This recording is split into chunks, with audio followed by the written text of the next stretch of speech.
Hello, my name is Jason. I'm a finance manager at an auto dealership. Today we're going to be going over trial close. And why is a trial close important to you? What is a trial close? So a trial close is when you're asking, before you bring the customers into the dealership, you're asking for their business and you're kind of seeing if they have enough time to do all the paperwork. So that is a trial close. Why is this important to you as a salesman? One, it's going to save you a ton of time to make sure people are not wasting your time. With 2, 3 sentences, right away you could find out if somebody's going to buy or not. The other thing is it gets somebody committed, just a little smaller commitment that gets you even closer to getting that signature. So a trial close. My favorite trial close is on the way back from the test drive.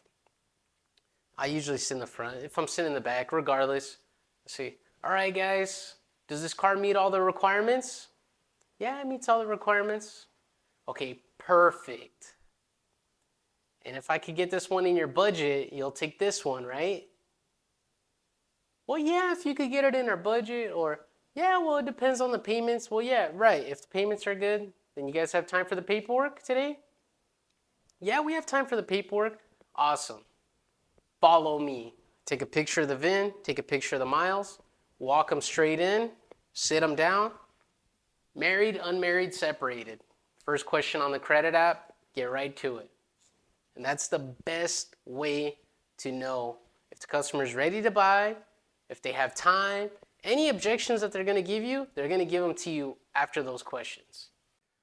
All right, so let's look at the first question because it's a 3-part question. Does this car meet all the requirements? So if you did a good job and put them on the right car, very rare are you going to get this objection where they say, no, it doesn't meet the requirements. But if they do, then you know you're on the wrong car. Oh, no, I like it, but blah, blah, blah. I needed that third row. You know, things like that that you should have even found out before. So they'll tell you what the problem is. They'll tell you what the car is missing. And then test drive them on a different car, the car that has what they're looking for. So that's something that a customer will say. So if they say, oh, no, it does not, then you ask questions to tell them, oh, what is it missing? What is it missing? You know, that's a good question to ask. What does it need? You know, what is it about this car that you don't like? You're going to start asking questions. So that one's pretty simple. They'll tell you right away what the car's missing or not. Well, the second question, after the first question really is just to see if they like the car. Second question, you're asking for their business. So this is the meat and potatoes, most important question. If I can get this one in your budget, you'll take this one, right? And when you ask these questions, you're going to ask them right on top of each other, almost as if before you even finish your first sentence, before they even complete, like as soon as they stop talking and they say, well, yeah, this one meets our requirements, perfect. If I can get this one in your budget, you'll take this one, right? Put that on the end of your voice. And right away, the customer will tell you the truth, or some version of it where they'll say, oh, no, or the car has too many miles, or we need to think about it. We have a couple more cars we want to check out. Whatever objection they're going to give you, could be a number of objections, right? Then you're going to attack that specific objection or overcome that specific objection. But this one right away identifies if somebody's trying to waste your time, if they're going to buy today. Always assume, even if it's a delusional assumption, that they're going to buy a car today as long as you do your job right. You're doing them a disservice if you don't sell them a car because you're going to give them that world-class experience. So whatever objection they give you, then you're going to overcome that. Those are individual. Well, I got a couple more cars to check out. And you should have a memorized response for each objection. Based on the customer, you're going to tweak it a little bit. So first one, second one, Third one is just to clarify exactly if they have time today. Because a lot of times people will buy a car if it is in their budget.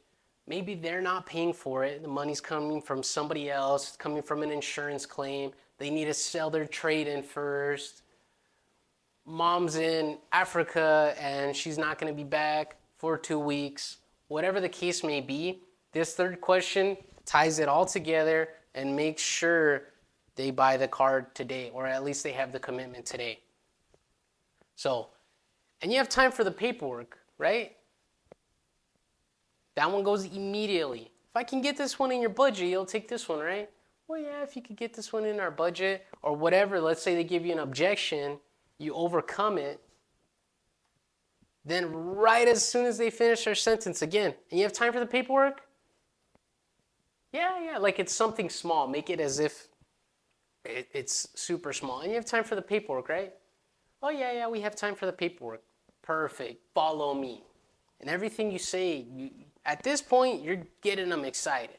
Because they just drove the car. They want to look at the numbers. And then the more excited somebody is, the more successful you are going to be. So if they don't have time, whatever, we went through a couple examples, then you're going to try to overcome that. You know, the insurance claim, the money's coming from somebody else. Can your co-signer come in? Okay, perfect. What if we could do it without a co-signer, just get it in your name by itself?